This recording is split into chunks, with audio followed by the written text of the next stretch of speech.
Hello everyone, स्वागत है आप सभी का हमारे यूट्यूब चैनल फ्रेया नरेशन में। यहाँ पर आप सभी को अनोखी और रोमांचक से भरपूर मजेदार कहानी देखने को मिलेगा। आज हम एक्सप्लेन करेंगे एक अमेरिकन साई-फाई हॉरर मूवी, और ये मूवी दर्शाता है इंसानों और रोबोट के बीच का प्यार। कैसे आजकल इंसान अपने लालच में एक दूसरे को मार रहे हैं, लेकिन एक रोबोट जिसको बनाया गया है मशीनों से, लेकिन उसके पास इंसानों से भी ज्यादा फीलिंग्स है। मूवी की स्टार्टिंग में आयरिस नाम की एक लड़की को देखते हैं जो सुपरमार्केट में शॉपिंग कर रही थी। तभी उसकी मुलाकात जोश नाम की एक लड़की से होता है। तब आयरिस मन में कहती है, पहले मेरी लाइफ मीनिंगलेस थी, लेकिन सडनली एक दिन मेरी जिंदगी में जोश आया तो मुझे खुशी महसूस हुई और मुझे मेरी जिंदगी जीने का एक मकसद मिल गया था। और मैं बस अपनी पूरी लाइफ में 2 बार ही खुश हुई थी, जब मैं जोश से पहली बार मिली थी, और दूसरा वही दिन जिस दिन मैंने अपने हाथों से उसकी जान ले ली।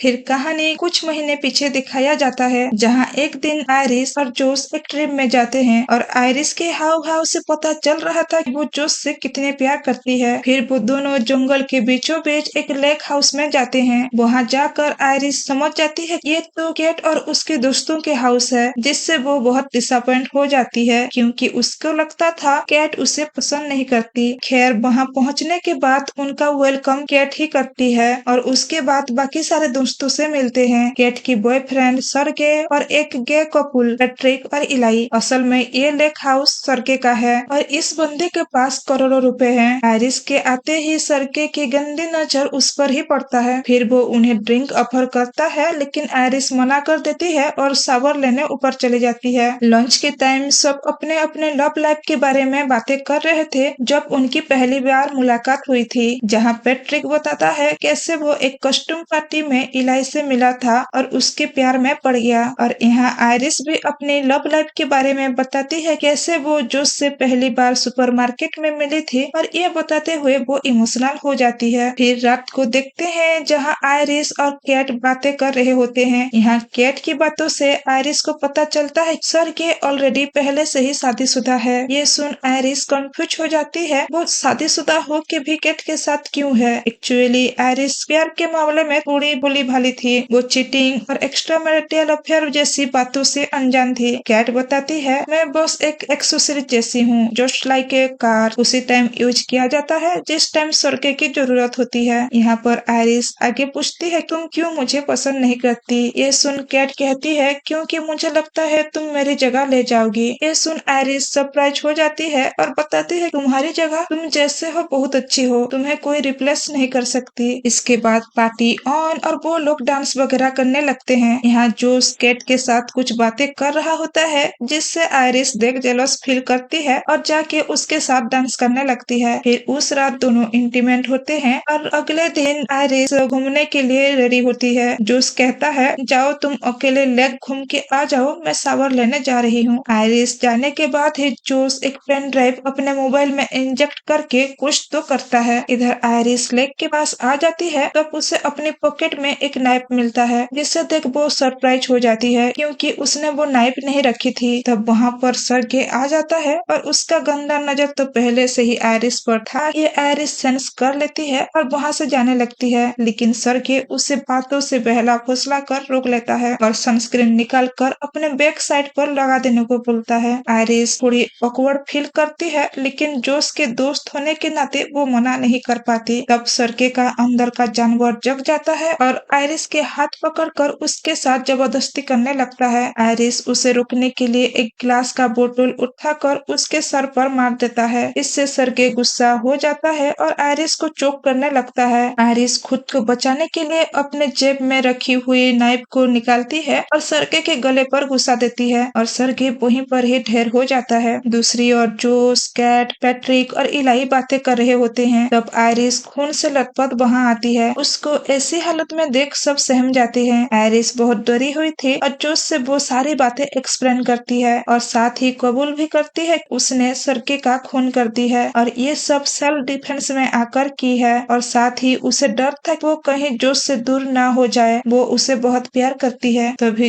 जोश अचानक आके उसे गो टू स्लीप कहता है, और ऐसा कहते ही आयरिस की आंखें पूरी तरह व्हाइट हो जाती है और वो शट डाउन हो जाती है कि आयरिस कोई इंसान नहीं बल्कि एक रोबोट रोबोट है जो हाई टेक्नोलॉजी से बनाया गया है, जिससे वो बहुत ही एडवांस है। बेसिकली ऐसे रोबोट इसलिए बनाया गया है ताकि वो इंसानों की अकेलेपन को दूर कर सके। वो बस इंसानों की तरह थी और वो सब कुछ इंसानों जैसे फील कर पा रही थी, लेकिन उसमें झूठ बोलने का कमांड नहीं था। इतना ही नहीं, आयरिस से खुद को पता नहीं था कि वो एक रोबोट है और जो उसे फोन से कंट्रोल करता है। और जबकि आयरिस किसी का खून कर दिया था तो जोश उसे बांध कर रखता है। तब इलाई आके पूछता है आगे का प्लान क्या है। जोश उसे पुलिस को कॉल करके सब सच्चाई बताने को कहता है, लेकिन उससे पहले जोश आयरिस के साथ थोड़ी बातें करने के लिए उसे ऑन करता है और ऑन होते ही आयरिस पैनिक होने लगती है। जोश उसे कहता है हमने तुम्हें बांध कर रखना पड़ा क्योंकि तुमने किसी का मर्डर किया है। आयरिस बताती है मुझसे ये सब जानबूझकर नहीं हुआ है, मैं झूठ नहीं बोल रही। जोश उसे सच्चाई बताता है पता है तुम झूठ नहीं बोल सकती क्योंकि तुम्हारे अंदर वही प्रोग्राम नहीं है। वैसे भी तुम एक कंपेनियन रोबोट हो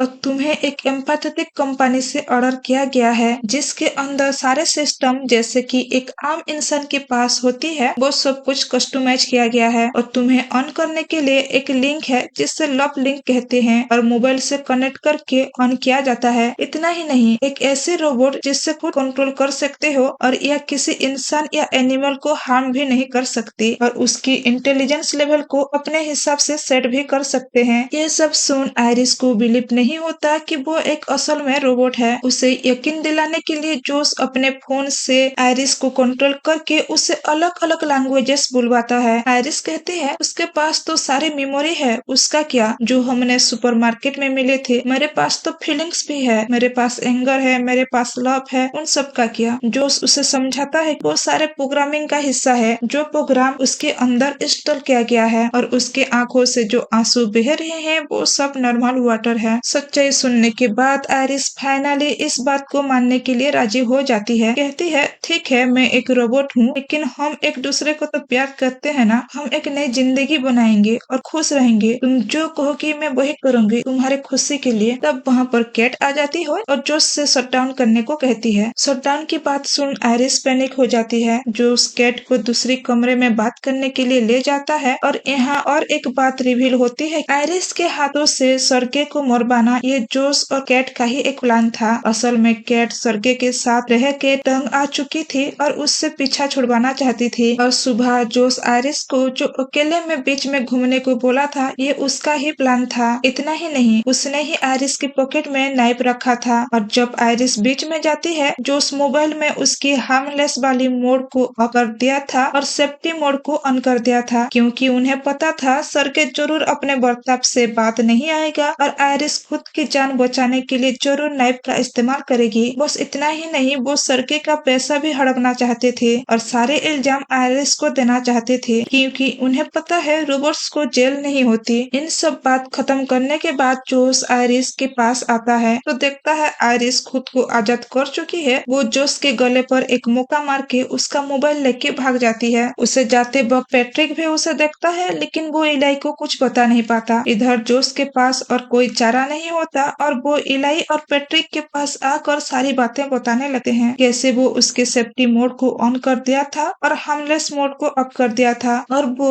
उस मोड को रिसेट कर पाए उससे पहले ही आयरिस वहाँ से भाग जाती है। साथ ही ये भी बताता है कि सर्गे को मारने का प्लान भी उनका था। ये सुन इलाई थोड़ा हैरान तो हो जाता है लेकिन कैट और जोश उसे सर्गे का $12 मिलियन दिखा के उसे अपने तरफ कर लेते हैं। इलाई भी लालच में आ जाता है और कहता है पैसे को 4 भागों में बांटेंगे, लेकिन जोश मना करके कहता है यह सिर्फ हम तीनों में बटेगा, कैट में और तुम्हारे बीच। तब यहाँ और एक झटका लगता है जब इलाई पैट्रिक को कहता है गो टू स्लीप, यानी कि पैट्रिक भी एक रोबोट है। फिर यहाँ फाइनल डील होता है, पैसे 3 भागों में ही बटेगा। फिर इलाई गन लेता है, बाकी सब मिलकर जंगल में आयरिस को ढूंढने चले जाते हैं। इधर आयरिस जंगल के अंदर जोश के मोबाइल में उसकी सेटिंग को देखती है जहाँ जोश जानबूझकर आयरिस की सेटिंग 40% रखा था ताकि वो उसे इजीली हैंडल कर सके और यहाँ आयरिस समझ जाती है जोश उसे कोई प्यार नहीं करता था। फिर आयरिस उस लेवल को चेंज करके 100% कर देती है और अब वो एक्सट्रीमली इंटेलिजेंस बन जाती है। लेकिन एक बात तो है कि वो कोई रजनीकांत की रोबोट मूवी की तरह रोबोट तो नहीं था जो दौड़ सके या कूद सके, बस एक इंसान की तरह बनाया गया था। इसलिए वो 2 प्लान बनाती है, एक ही रोड में जाकर किसी से लिफ्ट लेगा लेकिन लेकिन उसे लिफ्ट कौन देगा? उसका खून से लटपट देखकर तो वो इंसान भाग जाएगा और पैदल गई तो उससे पहले ही जोश घर पर होगा और उसको वहाँ पर देखते ही उसे खत्म कर देगा। इसलिए वो तीसरा प्लान बनाती है। वो चुपके से जोश की कार तक जाएगी और उसे कमान देकर वहाँ से चली जाएगी। इसलिए वो चुपके से लेक हाउस की ओर जाने लगती है, लेकिन जंगल में बाकी चरह भी उसे ढूंढ रहे होते हैं। जहाँ एक पल के लिए आयरिस इलाई के सामने आ जाती है, लेकिन वो छुप जाती है। इलाई को भी पता चल जाता है और वो आयरिस के ऊपर गोली चलाने लगता है और ये देख आयरिस भागने लगती है, लेकिन इलाई उसे पकड़ लेता है और अब दोनों में हाथापाई होता है और इसी बीच आयरिस के हाथों से इलाई को गोली लग जाती है और इलाई वहीं मर जाता है। ये देख पैट्रिक शौक में हो जाता है। तब तक वहाँ जोश और केट भी आ जाते हैं, जिन्हें देख वो लेक हाउस की ओर भागने लगती है और जोश की कार के अंदर बैठकर कार को स्टार्ट करने लगती है, लेकिन जोश के कार में एआई लगा था जो सिर्फ जोश की ही वॉइस से कार चलने वाली थी। तब तक जोश भी वहाँ पहुँच चुका था और एक पत्थर से कार की विंडो को तोड़ने लगता है। सिचुएशन बहुत ही गंभीर था और आयरिस अपने 100% दिमाग यूज करती है और अपनी वॉइस जोश जैसे चेंज करके कार को अनलॉक कर देती है। दूसरी ओर जोश कार की चोरी होने का रिपोर्ट कर देता है, जिस वजह से कार की एआई को पता चल जाता है और वो कार रोक के उसे अंदर से लॉक कर देता है। जोश आयरिस को कॉल करके मैनिपुलेट करने लगता है अपनी बातों से, लेकिन अब तो आयरिस हाई इंटेलिजेंस थी, वो थोड़ी ना बेवकूफ बनने वाली थी। वो उसके साथ ब्रेकअप कर लेती है। जोश के पास और कोई चारा नहीं था। वो पैट्रिक से मिलने जंगल में जाता है और पैट्रिक को आयरिस को पकड़ने के लिए कहता है, लेकिन वो इलाई की मौत से इतना दुखी था कि उसकी बात बिल्कुल नहीं सुनता, जिस वजह से जोश इलाई का फोन लेकर उसे रिश्ते करके अपना कंपेनियन बना देता है। जहाँ पैट्रिक की मेमोरी में इलाई की जगह अब जोश आ गया था। जोश उसका एग्रेशन लेवल 100% बढ़ा देता है और उससे आयरिस को पकड़ने के लिए अड़ा देता है। इधर आयरिस टूटा हुआ विंडो तोड़ के बाहर आ जाती है, तभी वहाँ पर एक पुलिस वाला आ जाता है। उसको अकेले देखकर उसको पूछने लगता है तो आयरिस अलग लैंग्वेज चेंज करके सारी बातें बताने लगती है, क्योंकि उसमें तो झूठ बोलने की कोई कमान था ही नहीं। लेकिन पुलिस को कुछ गड़बड़ लगता है और कार में पड़ा खून से लटपट नैप भी देख लेता है। पुलिस वाला जान जाता है कुछ तो उसने जुर्म किया है और उसे हैंडकफ लगाने लगता है। तब वहाँ पैट्रिक भी आ जाता है और पुलिस वाला को ब्रूटली तरीके से सर में बेरहमी से मारने लगता है, जिससे उसका सर की धज्जियां उड़ जाता है। मौका देख आयरिस भागने लगती है, जिससे पैट्रिक उसे शट डाउन कर देता है और उसे वापस लेक हाउस लेके आता है। यहाँ पैट्रिक और जोश देखते हैं इन सब में एक पुलिस वाला भी मर गया है, यानी कि कुल मिलाकर 3 मौत हो चुकी है, जिससे कैट परेशान हो जाती है और वो अपना सूटकेस निकाल कर उसमें आधा पैसा रख कर जाने लगती है और साथ ही जोश से बताती है कि सरगे एक बुरा आदमी तो था, लेकिन ना ही वो एक अच्छा हस्बैंड था, ना ही एक अच्छा बॉयफ्रेंड। एक बात है कि वो कभी भी बेईमानी से पैसा नहीं कमाता था और वो ये सब खुद का प्लान करके जोश से मैनिपुलेट कराता था कि वो सरगे को गलत समझे और उसे मारने में मदद करे। ये सुन जोश गुस्सा हो जाता है और कैट को रोकने लगता है। कैट कहती है, मैं तुम्हारा कोई रोबोट नहीं हूँ जो तुम्हारे बात मानूंगी, और जाने लगती है। जोश पैट्रिक को कमांड देता है कैट को रोकने के लिए। पैट्रिक के एग्रेशन लेवल 100% था, जिस वजह से वो कैट को नॉर्मली रोकने की बजाय उसे चाकू से मार डालता है, यानी कि उसे जिंदगी से ही रोक देता है और यहाँ कैट भी मारी जाती है। इधर जोश आयरिस के कपड़े चेंज करके उसे अच्छे से तैयार करके डाइनिंग टेबल पर बैठा देता है और उससे ऑन करता है। ऑन करने के बाद आयरिस को दिखाता है कि उसने पैट्रिक को कैसे अपने कंट्रोल में ले लिया है और साथ ही कैट की मौत के कारण और बाकी सारे मौत का इल्जाम आयरिस पर ही लगा देता है। आयरिस उसे रियलिटी दिखाती है कैसे जोश इन सब का कारण है, जिस वजह से जोश का होश उड़ जाता है और वो आयरिस का इंटेलिजेंस 100% से 0 कर देता है और उसका हाथ मोमबत्ती के ऊपर रखने को बोलता है। आयरिस वैसे ही करती है, जिस वजह से उसका हाथ चलने लगती है और उसको बहुत दर्द हो रहा था और वो रोने लगती है, लेकिन 0 इंटेलिजेंस की वजह से वो अपने हाथ को नहीं हटा पाती। थोड़ी देर बाद जोश पैट्रिक को कह के उसके हाथ पर पानी डलवा देता है और उसे गन लेकर खुद को शूट करने को बोलता है। आयरिस ऐसा नहीं करना चाहती थी क्योंकि वो अपने लाइफ जीना चाहती थी और वो कुछ भी नहीं कर सकती क्योंकि उसका कमान तो जोश के हाथ पर था। आयरिस खुद को शूट करने के बाद जोश एम्पैथी कंपनी वालों को बुलाता है। जोश उन लोगों को झूठ बोलता है कि आयरिस ने इलाई, कैट और सरके को मार डाला है और उसे भी मारने वाली थी। वो पैट्रिक को एक पुलिस वाला बनाता है और उनके सामने खड़ा कर देता है और कहता है, ये अहम वक्त पर आ गए इसलिए मेरी जान बच गई। कंपनी वालों को पैट्रिक जाना पहचाना तो लगता है, लेकिन जोश उन्हें बहला फिसला के बातों को घुमा देता है। कंपनी वाले बताते हैं हम इसको लैब में रिकवर करने के लिए ले जाएंगे और यहाँ पता चलता है कि उसकी सारे डाटा उसके स्टोमच पर सेव है और उसकी कैमरा से जितना भी डाटा रिकॉर्ड किया गया है वो भी उसके स्टोमच में सेट है। जैसे कि इंसान के दिमाग में जो होता है वो सब आयरिस के स्टोमच पर सेट किया गया है। ये सुन जोश तो घबरा जाता है क्योंकि इस वजह से वो पकड़ा जा सकता है, इसलिए वो पैट्रिक को भेज देता है उन्हें मारने के लिए। और कंपनी वाले कुछ समझ पाए इससे पहले वो गोली मार के एक का जान ले लेता है और दूसरा बंदा टेडी बच जाता है और उसे मारने के लिए पैट्रिक उसका पीछा करने लगता है। टेडी जंगल की ओर भागने लगता है और उसका पैर वो लाशों के ढेर में फिसल जाता है। उसी समय पैट्रिक भी वहाँ पहुँच जाता है और उसे मारने ही वाला था कि अहम वक्त पर आयरिस वहाँ पहुँच जाती है और वो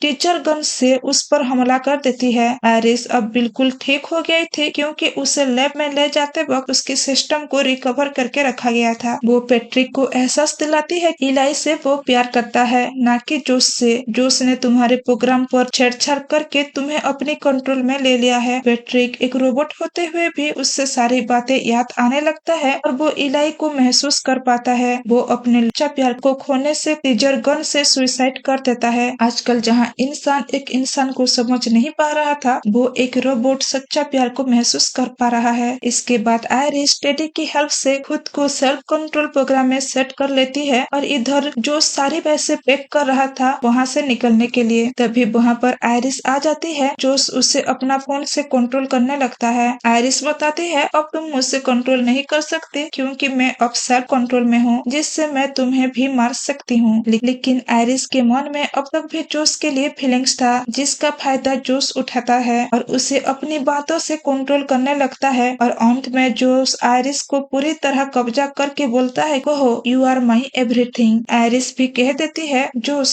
you are my everything. End में जोश उसके स्टोमच पर गन रख के उसे मारने ही वाला था, तभी आयरिस उसके सर फोड़ देती है, जिस वजह से उसकी भेजा का भेजा फ्राई बन जाता है। अगले सुबह आयरिस खुद को साफ करके अपने हाथ की चमड़ी को उतार देती है और वो भी खुद एक्सेप्ट कर लेती है वो एक रोबोट है। वो अच्छे से खुद को तैयार करके सारे पैसे पे करके निकल जाती है अपनी नई जिंदगी जीने के लिए, वो भी खुली आजादी से। और ये कहानी यहीं पर खत्म हो जाती है। तो दोस्तों, अगर आप सभी मेरे एक्सप्लेनेशन को एंजॉय कर रहे हो और जो लोग चैनल पर नए आए हो प्लीज चैनल को लाइक शेयर और सब्सक्राइब कर देना और बेल घंटी को भी जरूर बजा देना ताकि हमारा लेटेस्ट वीडियो आते ही आपसे ना छूटे। Thank you.